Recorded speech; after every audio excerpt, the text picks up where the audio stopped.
Hi, I'm Todd Jones. I host the podcast Pressbox Access. Here's a clip from my conversation with Jerry Izenberg. Jerry gives us insight into the bitterness that Joe Frazier always had about Ali. That was such a bitter rivalry for Frazier. It never really his bitterness about Ali never went away, right? Like 25 years later, didn't Ali use you? Didn't Ali ask you to tell Frazier that he was sorry? They had a phony reconciliation at one point, but it was phony. 25 years after the fight, I'm saying, still the best fight I ever saw. And I've seen a few thousand fights. Okay, I'm going to do a retrospective 25 years later, see if these guys change any opinions. So I get Sonny Padilla, the referee. I got Angelo. I got Eddie Futch. I got a couple of other people. And I got the fighters. Now, first I call Ali. He says, I don't know why he's mad at me. I said, Muhammad, you know Marvis. You've seen him grow up. Marvis came home from school crying. Joe's son, Marvis. Yeah, because they were calling his father a gorilla because of his father saying, "Oh, it'll be a thriller and a chiller when I get the gorilla in Manila," and his son was in tears. How do you expect him to think about you? He said, "Well, that wasn't my intention. I was trying to sell tickets." I said, "My old man taught me." Never bullshit a bullshitter. You weren't selling tickets. Those tickets were gone. And sorry, but you owe him an apology.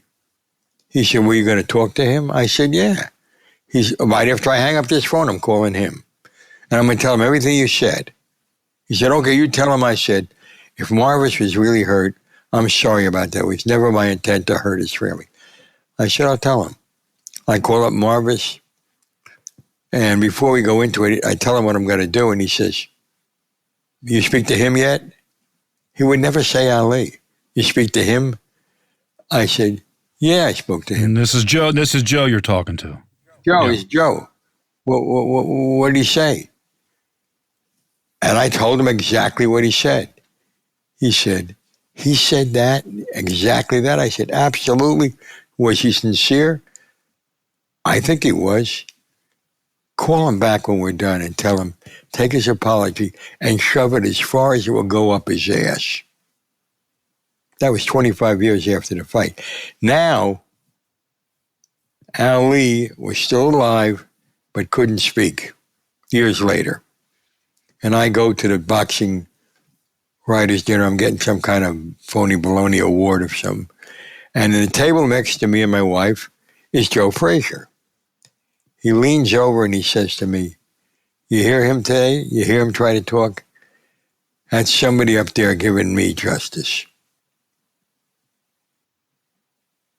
He went to the funeral. I mean, no, he didn't go. Ali went to his funeral. That's luck would have it, yeah. But Ali, he knew he went too far. But he was having such a good time. And the world was having a great time. The gorilla, Manila, they loved it because they didn't think it was going to be any fight. Yeah, but they didn't see the pain it caused Frazier in his fight. No, absolutely. Well, pain is a funny thing. That kind of pain is so subjective. You can't. You say, well, what the hell is he? They split the first two fights, and he was the champion, and Ali gave him a shot the third time. Why would he be mad at him? That's why. Joe is a very, very sensitive guy. He had an aunt that he loved in South Carolina who was dying. And he wanted to go to the funeral. But what nobody knew, and I didn't know it at the time, till later on when Marvis told me, he was nearly blind in his left eye during a lot of his fights.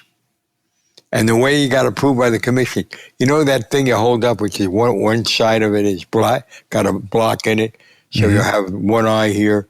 Okay, now flip it over and give me the other eye. He would drop it on the floor. When he picked it up, he'd go back to the good eye, and that's how he passed the commission each time. Wow. Faked him. Anyway, the point was he couldn't fight, but he wanted to get to her funeral. I said, well, how did you? Because I knew at that point about the eye. He said, I saw a tail light in front of me, and it was going to South Carolina. It was somebody I knew was going to a funeral. I just hooked in behind that tail light, and that's how I drove to South Carolina. But I had to see her. He had story, and he had a lot of bitterness about Allie, which was not Allie's fault. Remember when Allie said he got into boxing because some kid stole his bike? Mm-hmm. That was the big story. That was a good story. Frazier said, well, no, he did. But right. The point is, Frazier said, don't tell me that, man. He was 12 years old, and I was 12 years old. I was plowing a field, working every day. And in the morning, all the boss said to me was, I'd say, morning, boss, and he'd say, to the mule. And then I'd say, lunchtime, boss, and he'd say, in an hour. And then afterwards, I'd say, quitting time, boss, and he'd say, in the morning. I was 12 years old. That's what I ran away from. He was mad about his bike. I got to New York, and I went to see, I couldn't do anything. I was fat. I wanted to lose weight. I went down to Philly because I had an aunt down there, and I lived with her. And I worked in a slaughterhouse. I used to hit cows between the eyes with clubs, and there'd be blood on the floor all over like a river running. And he had a hard time going up. I started with nothing, and I fought well enough that I was discovered by the first manager, Yancey Durham, and he put together some guys who put up some money and whatever. But he started getting a salary the minute he turned pro. Right. I don't want to hear about his problems. I got my own.